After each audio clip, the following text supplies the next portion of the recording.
All right, man, peace. You know, brothers, the respect that's necessary for the concept of an elder is integral to any functional community, organization, corporation, or what have you. Because once you respect the concept of an elder, that means that you know how to take reproof, number one. Number two, you know what actual reproof is, as opposed to someone who's trying to project their jealousy.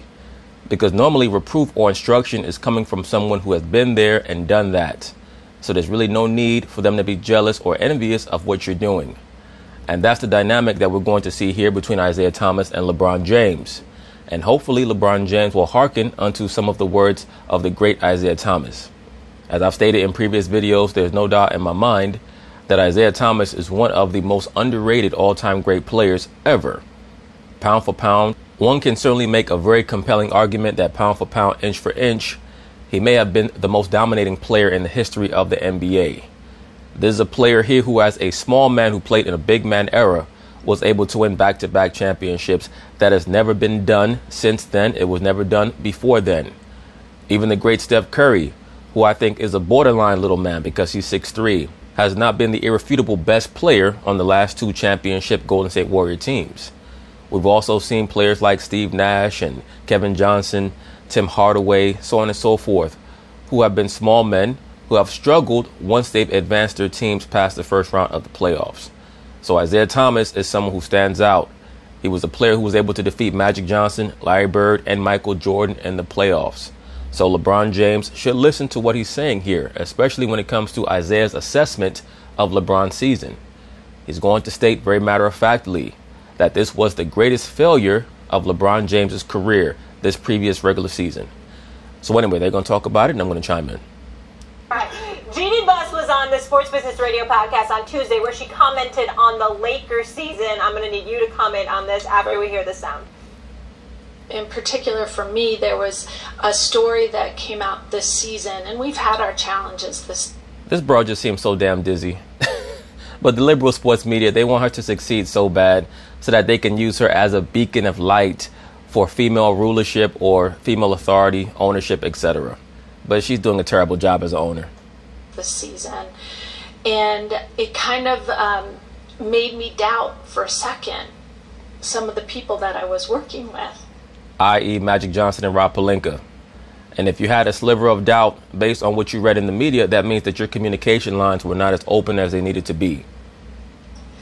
And instead of, calling the media who were reporting it, I sat down with the people that I work with and had face-to-face communication and realized that that is what we're dealing with now in this day and age, is that the stories come so fast and furious that they try to get you off base and they get you off from the direction that you're headed. That's interesting, because when people like Kevin Durant or Kyrie Irving say the same thing, supposedly they're being super sensitive. But then again, I guess the liberal sports media can say Jeannie Buss is a woman, so she's supposed to be sensitive. What is Kyrie Irving's and Kevin Durant's excuse for being so sensitive to our machinations? We know how this works. You guys are not going to be fully transparent with us when it comes to your business practices, so we have to hypothesize. We have to make sure that we come up with things, storylines, narratives, so that people are interested in what we have to say. And you've got to have faith in the people that you're working with, and I agree. And that trust and communication, and that comes with face-to-face time, because texting and email can lose context and tone. I agree with that as well. And you need to look somebody in the eyes, and that's how you're gonna look Magic Johnson in the eyes when you fire his ass after this summer, if he's unable to bring in a top-notch free agent. That's exactly what you're going to do. You're going to look him in the eyes and say, Magic, things are just not working out. I know that we go back 40 years. We've had fun, orgies. We've drank blood together, all types of great things, but, allegedly anyway. But, it's just not working out. You were unable to bring in Kyrie, Kevin Durant. I mean, it's nice that you brought in LeBron, but Stevie Wonder called me a few months ago and told me that he saw that LeBron was coming to the Lakers. So, I mean, you have to go. Really, restore your faith and restore your direction, and that's important for leadership. dealt with some of the people she was working with. All right, Isiah. Who else could she be talking about other than Magic Johnson? Magic better watch himself, because that dude Rob Pelinka looks like a damn snake. The experiment with But then again, he works with the Black Mamba, so what do you expect? LeBron hasn't gone quite as planned this season, not making the playoffs 6 straight year. How do you fix this Lakers team? I think Jeannie hit on it. You got to have trust, and whenever trust is broken, you got to find a way to communicate and restore trust. So in other words, Isiah Thomas, you're going to reiterate what Jeannie Buss stated because you know that you can't speak the truth on national TV because you're still trying to repair the breach that was created in the late 80s between you and your homeboy, quote-unquote homeboy, Magic Johnson. You know right now that Magic is not doing the best job and that things do not look very good for him. Because we have to look at this past season like this when we evaluate the job that Magic Johnson did. Just the fact that the negotiations for the Anthony Davis trade became so public tells us one of two things. Either Magic Johnson and Rob Pelinka were inept in making sure that their talks with New Orleans remain confidential, or Rich Paul and LeBron James are running their franchise. Either way, they look very incompetent right now. Not only within management, but also within team and the teammates in the direction that you're going. And at the end of the season, or even before the season ends, right now they got to find a way to restore trust within each other and have faith within each other that they're headed in the right direction. Well, Isiah, what happens when the way in which you reinstill trust is to get rid of your best player? Because your best player and his representation are the element that brought in this frenetic atmosphere into your franchise in the first place. So what happens when that's the dynamic, bro? LeBron James is on record as saying that he likes things to be uncomfortable. What does that mean? He does not like a stable environment. He does not know how to conduct himself in a stable environment. That is why, once again, his most successful seasons were in Miami, where Pat Riley and Eric Spoelstra kept him in line to a degree. LeBron James basically is a spoiled child who's run amok. He's a wonderkin who's been given too much authority and responsibility that he cannot handle. He has to be marginalized, but that's not going to happen because the Lakers are in a desperate situation. This is why LeBron James makes the moves that he makes. He's like a guy who goes to the club and looks for the fat girl because he thinks the fat girl is going to have low self-esteem. LeBron needs to be in environments where the people are supposedly going to be so thankful that he's there. He thought that he was going to come to the Lakers and the Laker fan base was going to view him as a savior because they'd struggled the previous few seasons, not understanding that the Laker fan base is just like the New York Yankee fan base. They expect excellence. They don't care about what you've done for other teams or in the past, especially when their lineage has 4 or 5 players that they believe are better than you. So this was a major miscalculation from LeBron James and his team. Whatever plan they had put together this year, clearly they failed. Agreed. And this is probably the biggest failure in the NBA that we've seen LeBron James have. Agreed. From a season standpoint. Agreed. And notice Isiah Thomas said from a season standpoint. That's his way of saying the greatest failure that we've ever seen LeBron James have is that meltdown in 2011. He's been the most dominant player over the last 8-9 years in the NBA. Agreed. And he didn't dominate this year. And I thought that he had moments of offensive semi-dominance, but right now his impact is not what it once was because his style of play does not exert enough force on the outcome of the game like it used to, I'd say 6 or 7 years ago. And I'm talking about his team because we never looked at LeBron James as an individual. Always I did. Speak for yourself, brother. In terms of what he does with his team, how he makes his team better. I thought this year they were in a position to get better, but when he got hurt, then everything fell apart. No, actually everything fell apart when LeBron James and Rich Paul decided that they were going to hijack the Lakers front office. And they were so bold and arrogant that they thought that they were going to extort the New Orleans Pelicans. That's what they thought. And it failed. It didn't work. And then LeBron tried to play the race card and, oh, everybody's coming against me and Rich because we're a couple of black men. Bullshit. Knock it off, man. You've had the silver spoon in your mouth since you were about 12 years old. And he was never able to put it back together. I don't know where they go from this point on, but the first thing they need to do is restore trust and faith within each other in their commitment to a plan. Isiah Thomas, I have news for you, brother. Their plan is going to have to start with other star players actually wanting to play in the LeBron James system, because that's the only system that LeBron can play in. So what happens when nobody wants to play in that system? This is the biggest, you mentioned, the biggest disappointment in the NBA. I would say since the Kobe Powell Lakers, who went to 3 straight and won back-to-back, then got blown out by the Mavs, who wound up winning the title. No, the biggest disappointment of the last 5 years has been the Golden State Warriors giving up a 3-1 lead in the finals. That's the biggest disappointment. You win 73 games. You actually come back from down 3-1 in the Western Conference Finals. Then you go to the finals, go up 3-1 and blow that lead. That's arguably the biggest disappointment in the history of the NBA. The Chris Paul trade got scuttled. They brought in Steve Nash and Dwight Howard and still didn't do anything in the playoffs. Barely got to the playoffs. Kobe dragged them kicking and screaming. But that kind of fell apart because the Chris Paul trade got scuttled. And the Chris Paul trade got scuttled because Jeannie was in New York taking the temperature of the room saying, whoa, this is touch and go. And Jim and Mitch weren't communicating with Jeannie, make the deal for Chris Paul, and then it was not. No, what you really mean is that Jeannie Buss was not communicating properly with Jim Buss, because it's incumbent upon her as the person who's acting as the quote-unquote liaison between the franchise and the rest of the owners or the rest of the liaisons or ambassadors for their teams per se, to make sure that the lines of communication are open and you leave all that sibling rivalry bullshit to the side. But she was unable to do so. Yes, Jim Buss was left in charge of operations, but he was almost able to pull off a great trade. A trade that she should have been able to warn him against had she been communicating properly with him. By her own admission, to open up this segment, she has stated that she's had communication issues in the past. If that's not the case, why was this such a transcendent moment for her to sit down with Magic Johnson and Rob Pelinka and actually get to the bottom of things? It's because she's had communication issues in the past. Not handled with any nuance or subtlety because there was a lack of communication. And you would think Jeannie would have learned that lesson then. Agreed. But here we have it cropping up again. So what does that tell you, Max Kellerman? That tells you that she's inept and incompetent as an owner.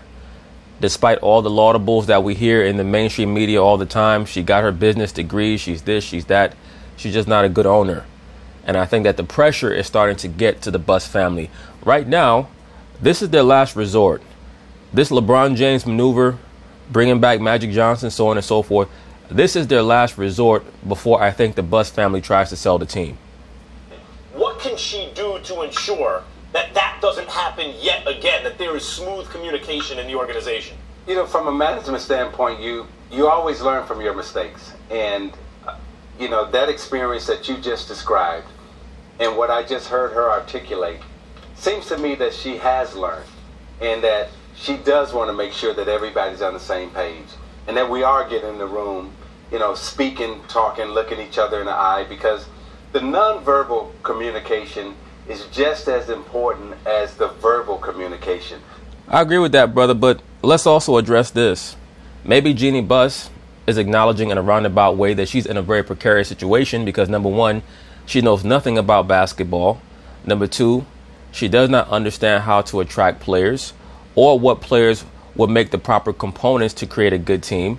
So pretty much she's left the future of the team in the hands of Magic Johnson and Rob Pelinka. But she's the person on the firing line because everybody knows that it's a family business and she's on the front line. She's going to take the bullets if this fails. So that means what? That means that she has to tell Magic Johnson and Rob Pelinka that any business transactions or meetings that occur, you have to include me and you have to explain to me diligently what your plan is and why it's going to work. And it's very obvious that she has not been doing that. She's been off doing her own thing and trusting Magic Johnson to basically be a house sitter. And as I've stated in the past, I don't think that Magic has the ability to build a team. The body language of how you feel and us getting to know each other from a management team, I mean, we all have to be on the same page. So we have to talk, we have to be in each other's presence a lot. And for those of you brothers who don't know, Isiah Thomas is one of the great talent evaluators of the last 25 years. He was not a particularly effective coach, but as a talent evaluator, he was phenomenal. He drafted Tracy McGrady. He drafted Marcus Camby. He drafted a lot of great NBA players. A lot, not just on the phone, but we have to live, breathe, eat with each other every day.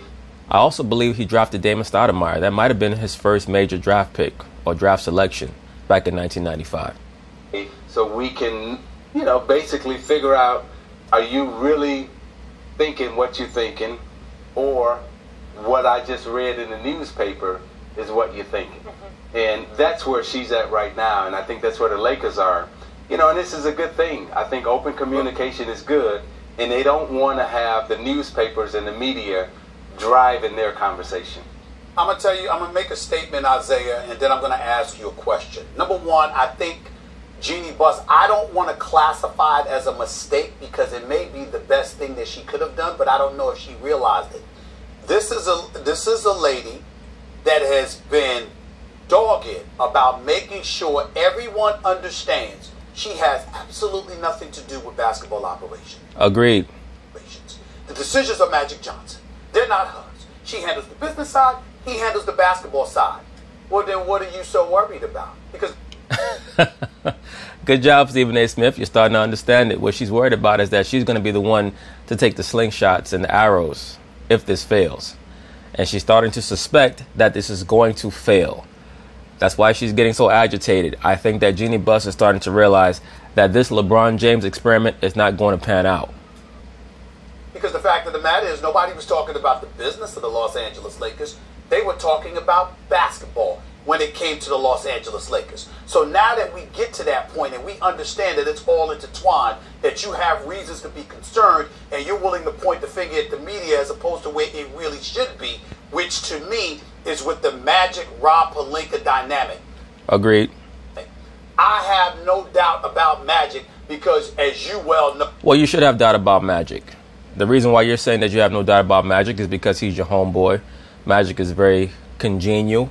He's very vivacious. It's very difficult to dislike Magic Johnson, but at the end of the day, he's relatively incompetent. I'll know better than most. Magic knows his basketball. He understands basketball. He knows his basketball from a player perspective, but from a front office perspective, those are two totally different things. Rob Pelinka is somebody that the iconic figure, the future Hall of Famer that is Kobe Bryant, absolutely positively swears by. So, right, but what does that even mean? Kobe Bryant swears by him as an agent. How good is he as a talent evaluator and someone who's going to put a team together? So as individual commodities, they might be cool. The problem is both of them are novices at their job. Agreed. So when I listen to Jeanie Buss talk, I'm thinking, when is Jeanie Buss going to say, I need to get someone experienced in the middle of that tandem so we know what we're doing going forward? Right, but maybe, Stephen A. Smith, maybe she's saying to herself, how many fools does it take to screw in a light bulb? I think that Jeanie Buss is starting to figure out that if she does need to bring in someone who actually knows what they're doing, then what the hell does she need Magic Johnson and Rob Pelinka there for? Let me say this. If this offseason does not go well for the Lakers, both of those guys are going to be removed, and Jeanie Buss will be bringing in someone who's experienced. But she's not going to bring in a third person. I just don't see that. Do you believe that's what the Lakers and Jeanie Buss specifically should demand? That Magic and Rob Pelinka add somebody more experienced to that tandem so they can have a trifecta with an experienced individual in the mix? Be careful what you're saying now, Isiah Thomas. You and Magic just filmed a little two-man sit-down where you were crying like a wife who just saw her husband come home from Iraq. So be careful because Magic will cut your ass off again. You said the wrong shit.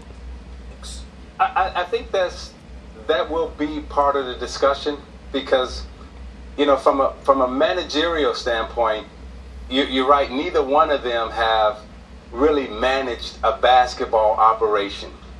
Now, both of them are excellent talent evaluators. Both of them are excellent in terms of putting together a team, putting together pieces. But when you come into an office on a day-to-day basis and you have to manage people and you have to motivate people and you have to make sure that, the train's on track, the plane is in the right place, the trainers got enough tape in the tape room, all those things that the equipment manager needs, all those things that the medical staff needs, all those things that the scouting staff needs, all those operational things, neither one of them have had the experience in doing. And they're both new at it. Mm-hmm. Yeah, all right. So in other words, brother, you're trying to weasel your way out of answering the question. Okay, but because we know what the answer really is. The answer is that Magic Johnson and Rob Pelinka, they have about 4 months to get this shit together. If not, watch for Magic Johnson to claim that he has to step down due to some issue, maybe an illness in the family. Maybe he just does not think that he's getting the job done, but he'll fall on his sword. It'll really be Jeannie Buss telling him that he has to go. We're going to leave it there. Obviously, I don't think how they handled the whole Anthony Davis potential trade helped with cohesiveness. Well, so many people neglect to mention that, or they purposefully omit that, Molly Karen, but we know that that's the real reason why the Lakers collapsed. Amongst the team as well. Isiah's sticking around. We've got more. But anyway, that's basically it on that. So peace.